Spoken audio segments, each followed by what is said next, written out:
அக்னீஸ்வரர் சுவாமி திருக்கோவிலில் சனி பெயர்ச்சியை முன்னிட்டு சிறப்பு வழிபாடு நடைபெற்றது. திரளான பக்தர்கள் தரிசனம் செய்தனர். நெல்லை மாவட்டம் ராஜவள்ளிபுரம் ஸ்ரீ அகிலாண்டேஸ்வரி சமேத ஸ்ரீ அக்னீஸ்வரர் சுவாமி திருக்கோவில் 13ஆம் நூற்றாண்டை சேர்ந்த திருக்கோவில். முழுதும் கண்ட ராமபாண்டிய மன்னரால் கட்டப்பட்ட திருக்கோவில். தென்கிழக்கு திசையின் அதிபதியான அக்னி பகவான் சிவபெருமானின் நடன காட்சியினை காண ஆத்ம பூஜை செய்த ஸ்தலம். சுவாமி அம்பாள் மேற்கு திசை நோக்கி காட்சியளித்து அருள்பாலித்து வருகின்றார். சுவாமியின் வலதுபுறத்தில் அம்பாள் அகிலாண்ட நாயகி சுதந்திர சக்தியாய் தனி கோவிலில் அருள்பாலிப்பது சிறப்பு. சனி பகவான் மகர ராசியிலிருந்து கும்பராசிக்கு இடப்பெயர்ச்சி அடைகிறார். இதற்காக கோவிலில் தனி சன்னதியில் அருள்பாலிக்கும் சனி பகவானுக்கு சிறப்பு அபிஷேக ஆராதனைகள் நடைபெற்றது. சன்னதி முன்பு சனி பரிகார ஹோமம் நடைபெற்றது. முன்னதாக 2 கலசங்கள் வைத்து கும்பு பூஜை நடைபெற்றது. தொடர்ந்து மாப்பொடி, மஞ்சள் பொடி, வாசனை பொடி, பால், தயிர், பஞ்சாமிர்தம், தேன், இளநீர், விபூதி, சந்தனம் உள்ளிட்ட அபிஷேக திரவியங்கள் கொண்டு சிறப்பு அபிஷேகமும் நடைபெற்றது.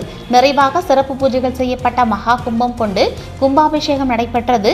தொடர்ந்து கருப்பு வஸ்திரம் கட்டி மலர் மாலைகளால் அலங்கரிக்கப்பட்ட சனி பகவானுக்கு சனி அஷ்டோத்திர சிறப்பு அர்ச்சனையும் தொடர்ந்து மகா தீபாரதனையும் நடைபெற்றது. இதில் திரளான பக்தர்கள் கலந்து கொண்டு சுவாமி தரிசனம் செய்தனர்.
पद्मासनाय नमः ओम योगासनाय नमः ओम पद्मासनाय नमः पद्मासनस्य उद्भे जट्टादेवी समेत जलानदे निहोदा प्रतिपरिहि सन्नो देवी वीरपिण्डदापो भवन्तु गीतदेहे तयोरहं ग्रहमे लाक्षरं ब्रह्मा